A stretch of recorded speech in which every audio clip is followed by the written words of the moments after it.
Good morning, nakapag-almusal na ba kayo? Kain na po tayo ng fried rice. Ang ulam po ay scrambled egg with ketchup at saka inihaw na talong. At syempre ang mainit na kape.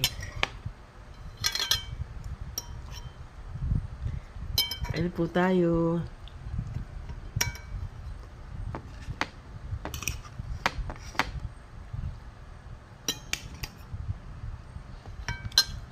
Ayan, ang scrambled egg with ketchup.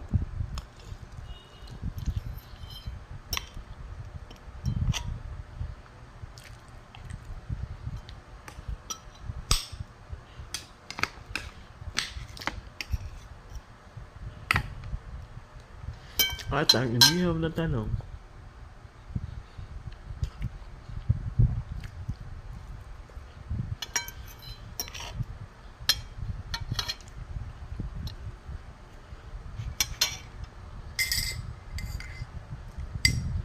Siyempre, partneran ng mainit na kape.